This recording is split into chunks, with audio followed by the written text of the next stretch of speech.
Is your God? Work with it. If you pray to a cow, work to it. It is what it is. I'm not concerned about that because at the end of the day, we all got to answer to whoever we answering to. My thing is, what do we do with a fucking government that's supposed to work for us? We are working for them. In China, you pay taxes one time and you own your house. Yeah, you don't own shit there. You don't fucking constantly pay for fucking taxes every year. They allot you your property. You own that. Like I said before, we're not uncomfortable enough yet. So this is the reason why we can't develop trauma from our ancestors, because they wasn't comfortable. I don't believe that shit either. I don't think they wasn't comfortable. They was getting their ass kicked. They was getting raped. They was getting all kind of shit. We ain't got that. No. So how do we inherit their traumas? That shit don't make no sense to me. And the reason why, if you want to really want to go into it, the reason why we start venturing off into different beliefs is because the life that we really want to live is not suffice to what we learned. So guess what? Thou shalt not kill. Thou shalt not covet thy wife. Thou shalt not this. Thou shalt not that. Oh, that don't work with me. So guess what? I'm gonna pray to this crystal.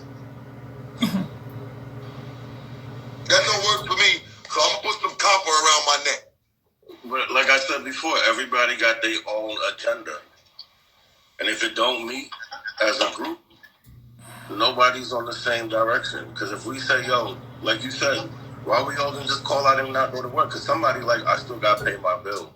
Or don't go shopping, but I still want to get that TV.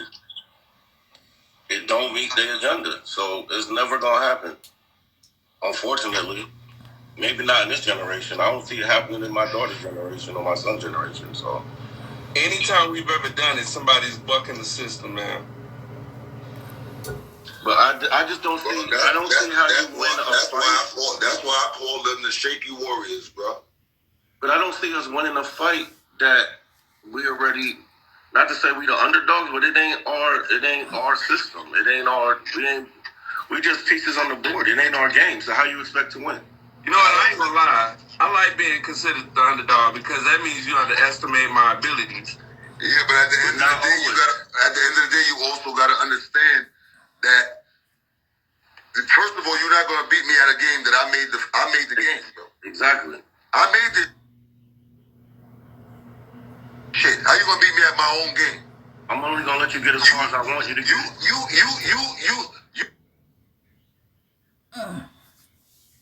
asking me how to beat me at my game, but I'm giving you the rules. Yeah.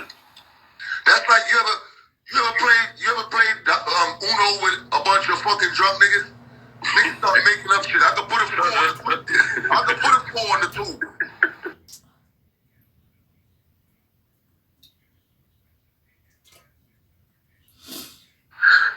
Niggas is making up their own game. The Constitution and the system was never built for us. Yeah. That's why that shit is irrelevant. So if we're going to talk about equality, then we got to talk about rewriting that shit. Let's rewrite it. Rewrite it where? You can't rewrite it here. You really think they're going to let you rewrite some shit to benefit you in their country? Let me say something. In regards to it.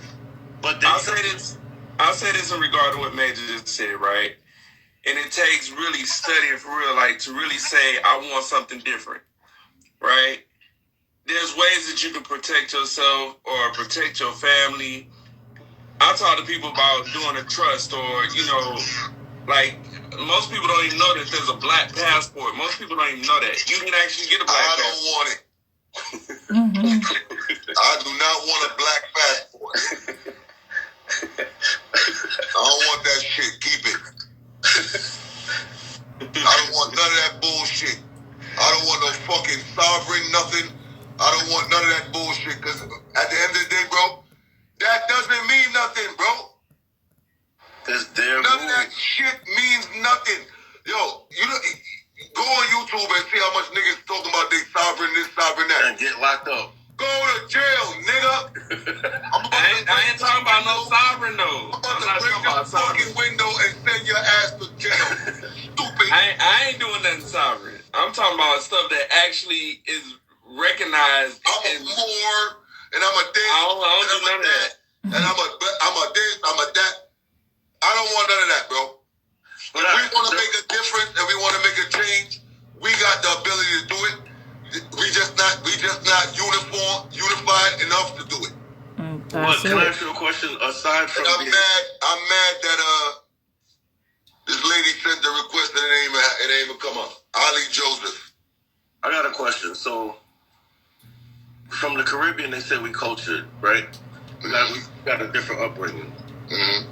So if we was to go to where we gonna go? I'm gonna go back to Barbados and do what?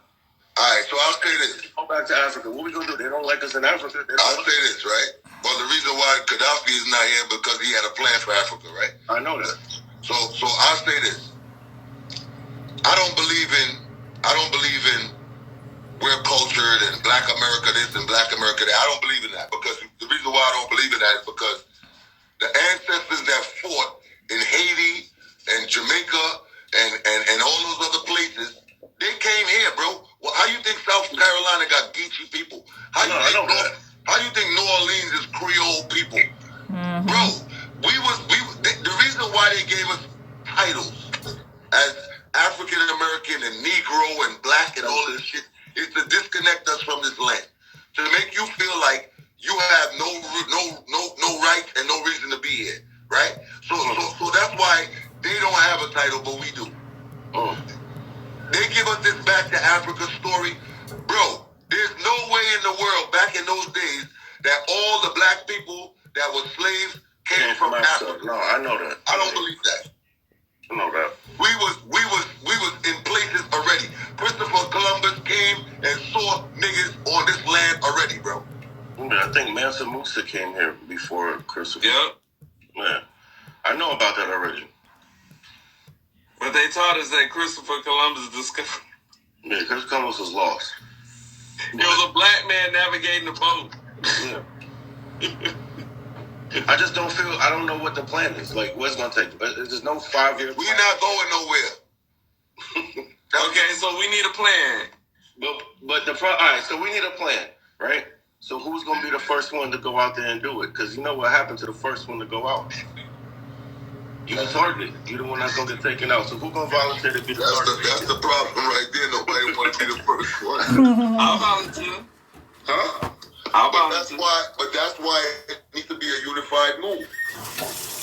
All right, so everybody march, everybody push at the same time. Until a deal come up, until a sale come up, until a TV show pop up, BET Awards come on. So then what? What I want to know is, right, the only difference I see between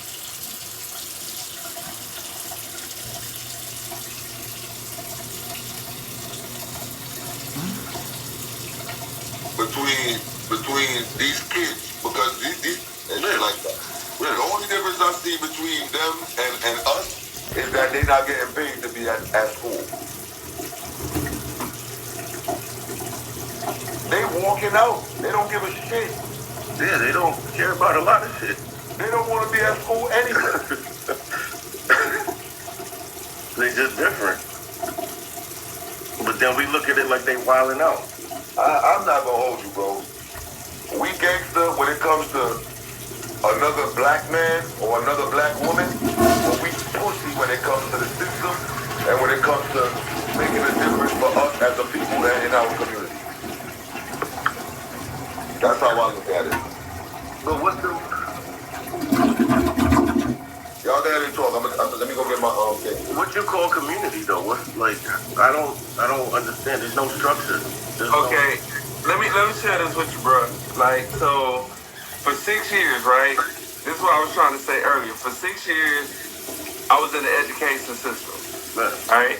I taught aviation, but in my classes, I would spend a certain amount of time teaching aviation. And the rest of it I would spend teaching my students about economics, about trust, about different things that they could take home to their moms and to their dads, because I finished my career at an all-boys school. Alright? Going back to what was said earlier, the problem with us building this all-black school was run by a black woman that didn't. She said she saw the vision, but she was killing her own vision at the same time that she called herself trying to build it, right? Yeah. The problem is we always, when we have that much power in one setting, you gotta maximize on that. There was no respect for the teachers there, and God forbid, like I had a situation where during lunchtime I would have 30, 40 kids in my room. The other teachers get mad, like, why do the kids want to go hang in his room? I don't know, because I'm talking to them like human beings. I'm not talking to them like little niggas off the street, right? The problem is we always want to penalize somebody for trying to do better or trying to add better in society versus trying to say, hey, you know what? I see what you're doing. Why don't I add my resources to what you're already doing? That's one of the biggest problems. And you know what? Some of these students that I taught 2 years ago still reach out to me to this very day. To this very day, they still reaching out. You know what I'm saying? And so that, to me, that's the thing that's missing is, for example, you might have a resource. Majah got a resource. I got a resource. Why not sit down and say, hey, brother, what are your resources that you have? That's what like Buddy said. He mentioned Dr. Claude. I got the book. The thing is, I can read